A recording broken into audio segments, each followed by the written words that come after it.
Alongside Brent Hubbs, I'm Austin Price. Here as Tennessee gets set to take on Arkansas coming up at 7:30. Brent, this is a big win, a big game for Tennessee. I won't call it a must-win, but it sure almost feels like it. Well, certainly. When you look at what's happened today, the way Florida's playing down the stretch here, the way they played against Georgia, we're seeing Auburn getting better. You're seeing A&M getting better. Look, this is a game Tennessee, everybody had marked as a win early in the year. Arkansas's got better. How much better has Tennessee gotten in the open day? This is a big game.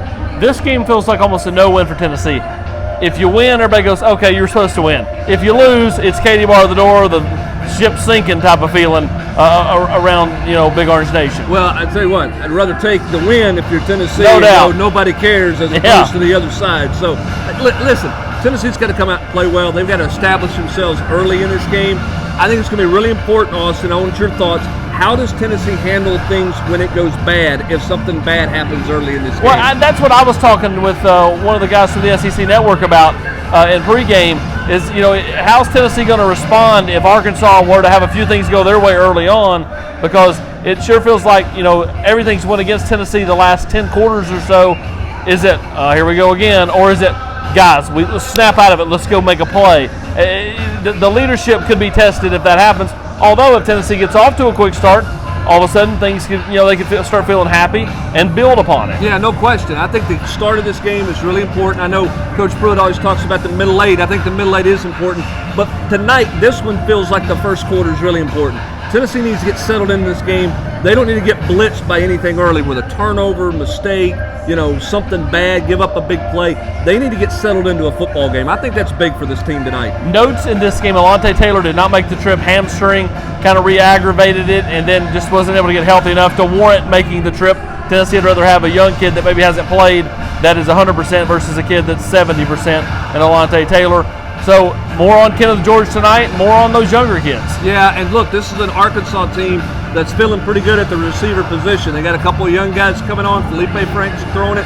They'll try to throw it over Tennessee's head. They'll go after Kenneth George. They'll go after Tennessee's young corner out there and attack them vertically down the field. That'll be a test early. How does Tennessee help the corner out? Do they rotate some safety help over? If they do, does that vacate the middle of the field, which we know has been a happy hunting ground? Real challenge for the secondary tonight. I know they've got a package in for Brian Maurer, but they've had packages in all year for different players. We'll see if they actually use said package tonight. If they do, it'll be a zone read look where Tennessee will try to use Maurer's skill set to his advantage. Well, and look, you would expect coming out of an open day that Tennessee's going to have some wrinkles. What do those wrinkles look like? We'll have to wait and see. But you would anticipate a wrinkle or two in this game from Tennessee offensively. I don't think they have to get too cute, Austin, but they need to change up something and get a little juice going if they can. So I would expect a wrinkle or two up there. Again, can Tennessee run the football? Arkansas's played so much drop 8.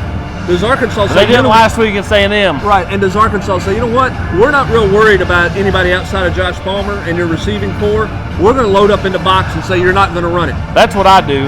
It's almost to the point where if JG beat you, then he beat you. He beat Barry Odom a year ago. That same Barry Odom that's had his defense playing pretty well this year. Not so much last year. Missouri, again, toxic environment around those players at that time, I understand.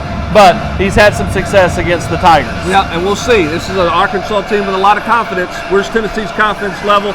What does Tennessee come out? How do they attack them offensively? And then defensively, Austin, don't you think getting some pressure on Felipe Franks is important, but you also can't let him get outside the zone read stuff?